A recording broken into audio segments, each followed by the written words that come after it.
I'll touch on one more broad topic that I've written about extensively through the years.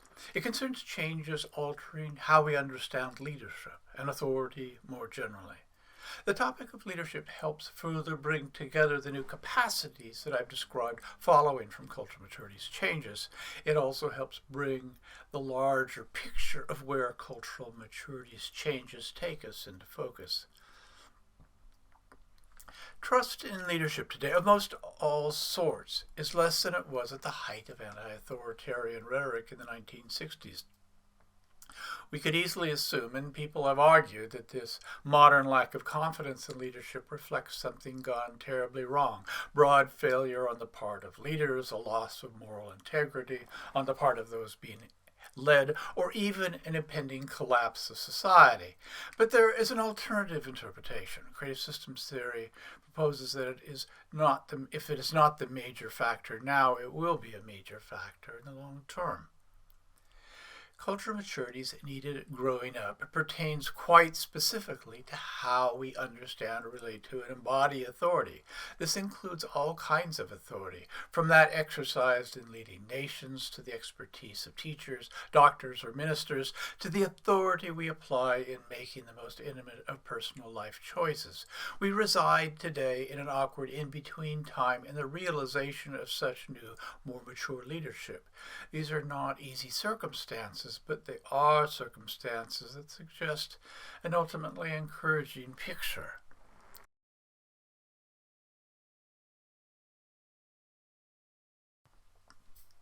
It helps to put what we see in historical perspective. As with other culturally shared dynamics, leadership has evolved over time. Formal leadership's evolution has included not just what leadership looks like, but what makes it leadership at all.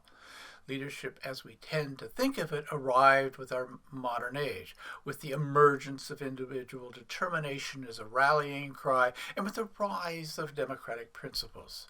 New leadership assumptions and approaches then directly challenged the more heredity-based and dictatorial, authoritarian leadership practices of earlier times. These changes represented important steps forward. But a further chapter in how we conceive of and engage leadership will be essential for the times ahead. The reasons are similar to those we saw with Love's New Realities. We need more whole person, whole system kinds of leadership. The role of projection again helps make sense of both what we have known before and what is changing. Mythologized projection has before always been central to the workings of leadership. We've projected our power onto leaders. This is most obvious with leaders of times well past, such as pharaohs and kings, who were seen, if not as gods, then certainly as godlike. But in a similar, if not quite so absolutist way, we have continued to make leaders heroic symbols in modern times. We describe John Kennedy using the imagery of Camelot. We depicted Ronald Reagan as this mythic father figure. In a related sense, we've symbolically elevated not just political leaders, but authorities of all sorts, religious leaders, professors, doctors, and leaders in business. The relationship of leaders and followers has been based on two halves makes a whole systemic dynamics. Projecting our power onto leaders has served us, as with chosen people projections in relations between social groups and the romanticized projections of two halves make a whole intimacy. Idealizing authority has protected us from life's easily overwhelming bigness. It has provided a sense of order in a world that otherwise would be too complex and deeply uncertain to tolerate. But as we have seen with other systemic dynamics, going forward will require more than leadership as we have known it. Leadership, as traditionally conceives, stops short of a full realization of what it means either to be an individual or to exercise authority. If the concept of cultural maturity holds, the future depends on the possibility of leadership that more effectively reflects the whole of who we are.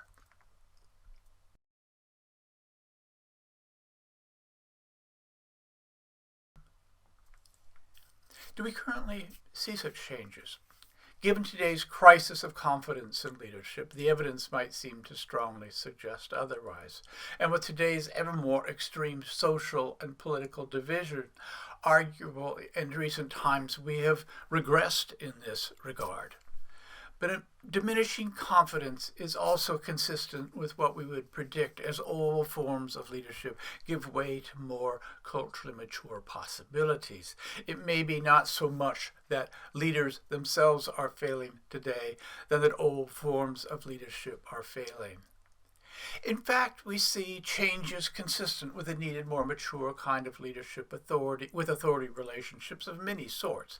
Some of the most important bridgings of polarities manifesting in our time link the opposite halves of authority-related polarities: teacher and student, doctor and patient, minister and churchgoer, president and populist.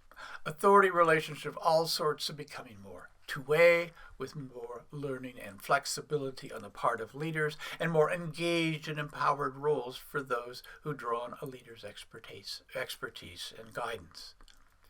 Note that this picture requires a dual kind of change. Part of what is needed is changes on the part of positional leaders, but as, or perhaps more important ultimately, is what we could call culturally mature followership.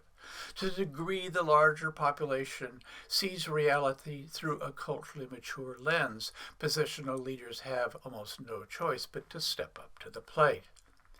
Leadership provides a good illustration of the confusing transitional place that we so often find ourselves today when it comes to cultural maturity. We tend to be much better at demanding the gift of culturally mature leadership than knowing what to do with it.